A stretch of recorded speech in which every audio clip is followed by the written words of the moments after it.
if I subtract something? Go down 4. So you see that? So if I have a function and I want to say, whoa, don't do that.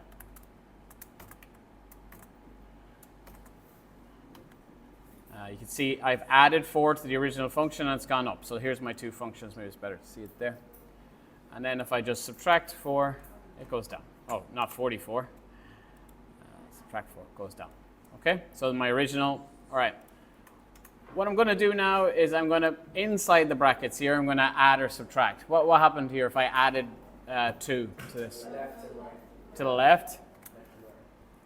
So if I add 2, it moves to the left, which is kind of counterintuitive a little bit. So it moves the opposite direction. It gets there earlier is one way you could think of it. If you think of this as a timeline of x, if I add 2, it's faster, it gets there faster, so it's going to be closer to the left. That's one way of looking at it. And if I subtract 2, it moves to the right. What happens if I put a minus in front? If I put a minus here in front, I'm going to put a minus in front, so the function will now have a minus in front. What's going to happen?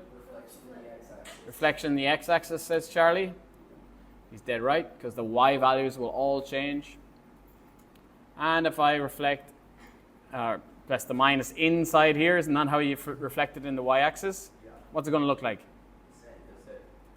Yeah, it will look the same. It would be right there, because if I drew a line here and tried to reflect it, it would just be itself, because its axis of symmetry is, of course. Whereas if I had a different function, so if my function had changed slightly, I had plus 3x, then I'll see the reflection, because it's a different function. Okay? Only other one I want to look at is if I multiply a number in front here, what happens? If I multiply this function by 2, what are we expecting to happen? Put a 2 here in front. What way? Well, so all the y values are going to get twice as big, and the x values will stay the same. The y values are going to get twice as big. Vertical stretch. Very good, vertical stretch. Okay, so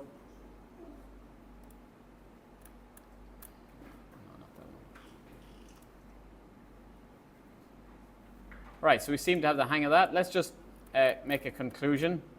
Oh, it's on the PowerPoint. Which one? Okay, so let's conclude. These are some conclusions we can make from that. If you want, you can write it down. So that's the correct terminology.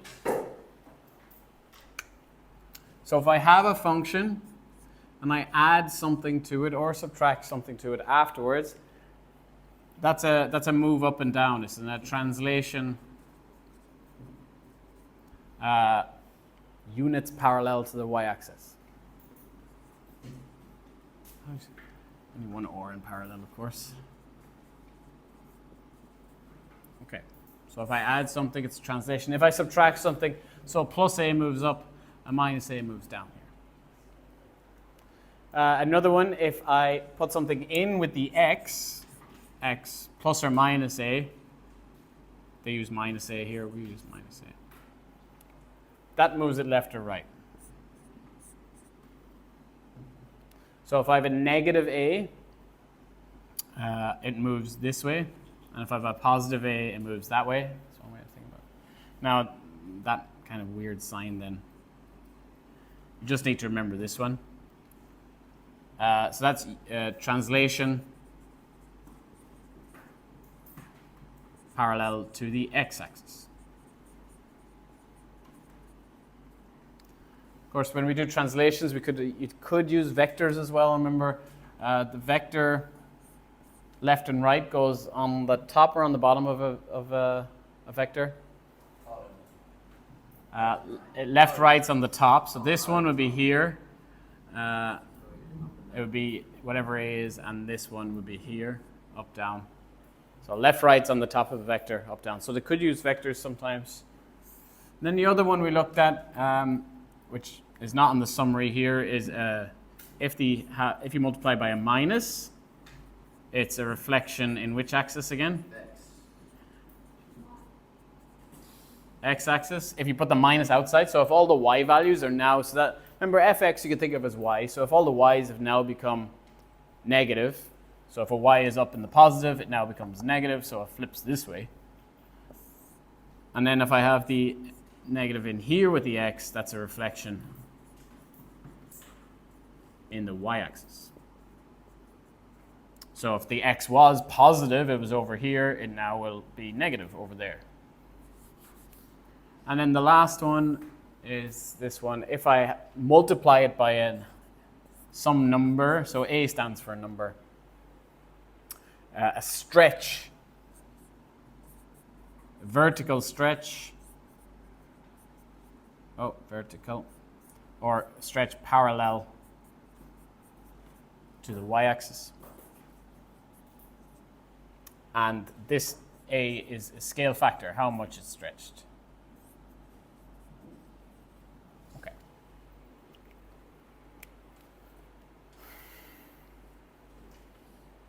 And they're the ones that will come up in your GCSE. We've done them before. Okay. Let's have a look at some examples and see can we figure out how that works. So what about like making it fatter? So a horizontal stretch, that'd be in with the x.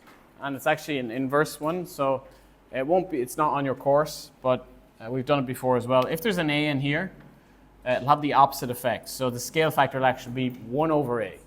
So if it's 2A, it's actually going to get half the size. Well, we don't have to know that, right? No, that's not for you. Okay. Let's look at some examples, see can we figure out what happens in each of these cases. So here's the original is drawn. If you're not sure what this is, the original is drawn. And I want to, if I wanted to sketch f of x plus 3, what would happen? Up 3. If I want to sketch x minus 1,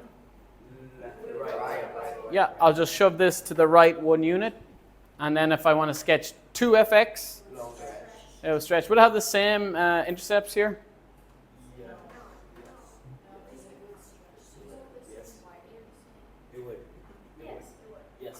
Yes, it would. So you can think about that as, you know, when you do the,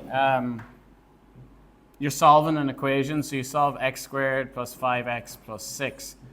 If there was a 2 outside here, you would still get the same roots of the zeros of the equation, if that was equal to 0. Or if you had a 3 outside here, so that's what that A is doing, it's multiplying everything. You get the same answers, because you'd end up factorizing plus 3, plus 2 works, I think, for this one. And you'd still take the x plus 3 equal to 0. If you want, you can take the 3x plus 3 and divide 0 by 3, but it doesn't affect, the roots of the equation are not affected. I'll show you. It's on the next slide. So it's going to be, you can think about it in your head. It'll go through the same x-axis, it's just the bottom, the vertex will be different. It'll be lower down. Let's have a little look. Okay, so that's probably, so this one, yes, it's moved up 3. This one is moved to the right 1. And this one may be the trickier one, but it's just like someone's pulled it down. I went down by a scale factor of 2. So if that was a 1, yes, it has become a 2, yes. Scale factor, so it's multiplying by 2. So if it was a 2, it'd be down at 4. If that makes sense. But it does cross at the same 2 points. So you can just stretch that, yeah. So it always stretches down, it can't stretch up? If the A was half, it would go into here. Okay. Yeah, it'd be half the distance here. Okay. And if it was a negative, it would turn upside down. Okay. Yeah. Okay. Let's you guys do some now. I'm going to put some work on manage back. You can get stuck into that. The answers are there as well, so you can check your work as you go along. No specific amount to do yet.